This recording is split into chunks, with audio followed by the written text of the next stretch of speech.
गरीब बहू auto rickshaw ढाबे वाली। अरे सुनती हो टीना और लीना, आज कढ़ी चावल राजमा और खीर का रायता बनाना मसाला डाल के। ठीक है चोटी वाला सेठ। चोटी वाला सेठ के ये कहते ही टीना और लीना खाना बनाने में जुट जाती हैं और फिर ग्राहकों के आने का समय हो जाता है। ग्राहक खाना खाने के लिए आने लगते हैं। चोटी वाला सेठ खाना मिलेगा क्या? मिलेगा मिलेगा, जरूर मिलेगा मसाला डाल के। आप तशरीफ तो रखिए। चोटी वाला सेठ ये कह ही रहा होता है कि तभी वहाँ गणेशी अपने ऑटो रिक्शा में सवार होकर आता है। उसे देखते ही चोटी वाला सेठ खुश होते हुए कहता है, वेलकम वेलकम, आओ तुम्हारा हार्दिक वेलकम है मसाला डाल के। आज तो हमारी बहन टीना ने कढ़ी चावल राजमा बनाया है ना सेठ, मसाला डाल के। हाँ बिल्कुल बनाया है मसाला डाल के। एक दिन चोटी वाला सेठ टीना और लीना को उनका वेतन दे रहा होता है तो अचानक लीना उस पर गुस्सा दिखाते हुए कहती है, आपने इस टीना को मुझसे ज्यादा पैसा क्यों दिया चोटी वाला सेठ? क्योंकि ये तुमसे ज्यादा जायकेदार खाना बनाती है मसाला डाल के। ये सुनकर लीना चुप हो जाती है और उसके मन में टीना के लिए जलन पैदा हो जाती है। वो मन ही मन कहती है, सब इस टीना की बनाई कढ़ी चावल और राजमा की बड़ाई करते हैं और ये चोटी वाला भी इसको मुझसे ज्यादा वेतन देता है। कुछ न कुछ तो करना ही पड़ेगा मसाला डाल के। टीना अपनी सास शारदा और 9 साल की बीमार बेटी अंकिता के साथ रहती थी। उसकी बेटी अंकिता को अक्सर दौरे पड़ते रहते थे और उसका इलाज चल रहा था। एक दिन टीना चोटी वाला सेठ के ढाबे पर खाना बनाने में लगी हुई थी कि तभी उसकी सास शारदा भागते भागते वहां आती है। शारदा टीना से कहती है, अरे बहू, अंकिता को दौरा पड़ा है, उसे डॉक्टर के पास ले जाना है, जल्दी से कुछ पैसे दे दो। ये सुनकर टीना परेशान हो जाती है और चोटी वाला सेठ को अपनी परेशानी बताती है, मगर चोटी वाला सेठ उसे पैसे देने से साफ मना कर देता है। मैं तुमको वेतन दे सकता हूँ, एडवांस में पैसा बिल्कुल नहीं दे सकता। मसाला डाल के, मेरे पास काम करना है तो करो वरना घर जाओ मसाला डाल के। ये सुनकर टीना की जुबान पर ताला लग जाता है, मगर लीना के दिमाग का ताला खुल जाता है।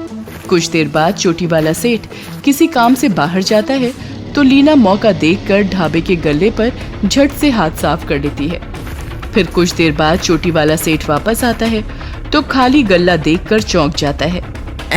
पैसा कहाँ गया मसाला डाल के? गल्ले का सफाया किसने किया मसाला डाल के?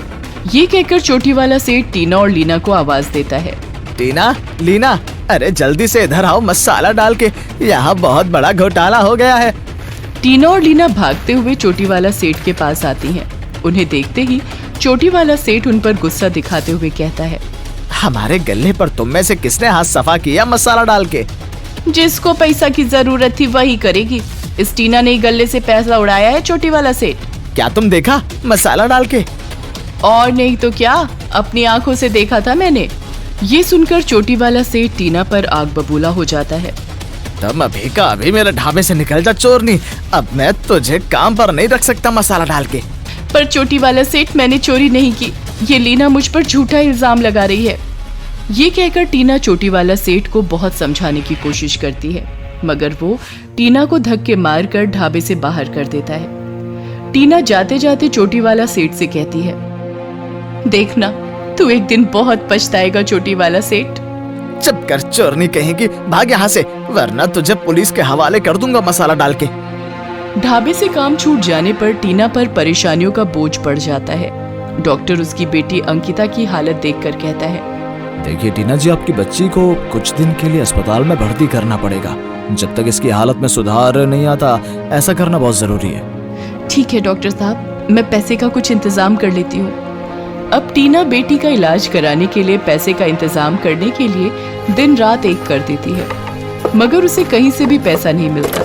तभी एक दिन उसका भाई गणेशी उसके लिए उम्मीद की एक नई किरण बनकर आता है। गणेशी उसके घर के सामने अपना ऑटो रिक्शा खड़ा करके उसके पास आकर कहता है, टीना बहन, मैं कुछ दिनों के लिए गांव जा रहा हूँ। फिर तुम्हारे इस ऑटो रिक्शा का क्या होगा भैया? सोचता हूँ कि इसे गांव जाने से पहले बेच देता हूँ। ये सुनकर टीना गणेशी से कहती है, भैया क्या तुम इस ऑटो रिक्शा को मुझे नहीं दे सकते? मैं इसमें अपना छोटा मोटा ढाबा चला लूंगी। ऑटो रिक्शा में ढाबा? ख्याल तो अच्छा है, अगर तुम यही चाहती हो तो रख लो। इस तरह गणेशी अपना ऑटो रिक्शा टीना को देकर अपने गांव चला जाता है और टीना अपने सोने के कुछ गहने बेचकर ऑटो रिक्शा में ढाबा बना लेती है। क्यों माँ जी, कैसा लगा हमारा चलता फिरता ढाबा? बहुत ही अच्छा है बेटी, ईश्वर तुम्हें तरक्की दे। अब तो ईश्वर का ही भरोसा है माँ जी। ये कहकर टीना अपना ऑटो रिक्शा ढाबा लेकर घर से निकल लेती है और फिर चोटी वाला सेठ के ढाबे से कुछ दूर आकर सड़क किनारे रुक जाती है। वहाँ के कुछ लोग पहले से ही टीना को जानते थे और उनको टीना का बनाया खाना बहुत पसंद था, इसलिए टीना के वहाँ खड़े होते ही उसका ढाबा चलने लगता है।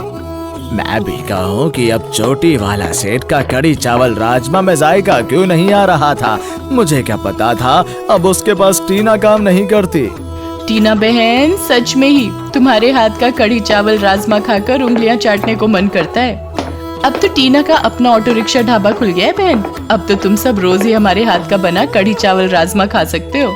कुछ ही दिनों में टीना का ऑटो रिक्शा ढाबा चलने लगता है और लोग चोटी वाला सेठ का कढ़ी चावल राजमा खाना ही बंद कर देते हैं। टीना जैसे ही अपना ऑटो रिक्शा ढाबा लेकर आती, उसके आते ही ग्राहकों की भीड़ जमा हो जाती, जबकि चोटी वाला सेठ घंटों आंखें फाड़ फाड़ कर सड़क की तरफ देखता रहता। तब जाकर कोई भूला भटका ग्राहक उसे फंसता। इसलिए चोटी वाला सेठ अब टीना को काम से निकालकर पछतावा करने लगता है। मैंने टीना को काम से निकालने से पहले सोचना चाहिए था, मसाला डाल के उससे ज्यादा लजीज खाना तो शायद ही कोई दूसरा बनाने वाला मिले। धीरे धीरे टीना का ऑटो रिक्शा ढाबा और अधिक अच्छा चलने लगता है और उसके पास पैसा बरसने लगता है। पैसा आते ही वो 1 से 2 और 2 से पूरे 4 ऑटो रिक्शा ढाबे तैयार करके उन पर नौकर रख लेती है और उन्हें शहर के अलग अलग स्थानों पर खड़ा करने लगती है। इस तरह उसकी आमदनी चौगुनी हो जाती है। उधर चोटी वाला सेठ का धंधा बंद होने की कगार पर पहुंच जाता है, इसीलिए वो टीना के पास जाकर कहता है, ए टीना, तुम अपना मोबाइल ढाबा कहीं और जगह लेकर रखो ना, यहाँ मेरा ढाबा डिस्टर्ब होता है मसाला डाल के।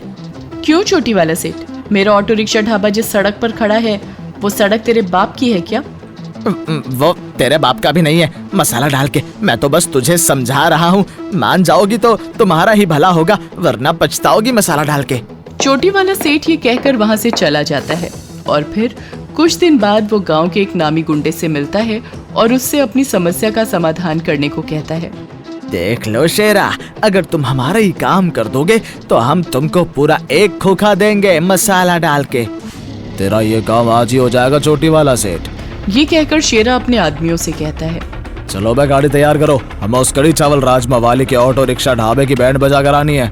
उसके कहते ही गाड़ी तैयार हो जाती है और फिर शेरा अपने आदमियों के साथ टीना के ऑटो रिक्शा ढाबे पर पहुंचकर उसे धमकी देते हुए कहता है, ए ओ टीना वीना, क्या नाम है तेरा? अपने इस ऑटो रिक्शा की चोटी वाला सेठ से ढाबे से दूर लेकर जा, समझी? ये तो यहीं लगेगा, आपके कहने से मैं इसे कहीं और क्यों लगाऊं? टीना की इस बात पर शेरा बदमाश को उस पर बहुत गुस्सा आता है और वो अपने आदमियों से कहता है, चलो बे, अब और इंतजार मत करो, इसके ऑटो रिक्शा ढाबे को मिट्टी में मिला दो और ये आगे आए तो इसको भी फोड़ डालो। शेरा के ये कहते ही उसके गुंडे टीना के ऑटो रिक्शा ढाबे पर टूट पड़ते हैं और टीना बीच में आती है तो उसकी भी पिटाई कर देते हैं। वे कुछ पल में सब बर्बाद करके वहां से चले जाते हैं। सत्यानाश हो इन बदमाशों का, मेरा सारा ढाबा तोड़ डाला। चोटी वाला सेठ, ये सब तूने कराया है, अब मैं तुझे नहीं छोड़ूंगी। किस्मत से उसी दिन शेरा पुलिस के हत्थे चढ़ जाता है और सलाखों के पीछे पहुंच जाता है। ये पता चलते ही टीना बहुत खुश होती है और फिर पुलिस थाने जाकर चोटी वाला सेठ की शिकायत करती है। पुलिस ईमानदारी से कार्रवाई करते हुए उसे भी गिरफ्तार कर लेती है। इस तरह चोटी वाला सेठ का ढाबा तो हमेशा के लिए बंद हो जाता है, मगर टीना के ऑटो रिक्शा ढाबे कुछ ही दिनों में शहर के हर कोने में नजर आने लगते हैं।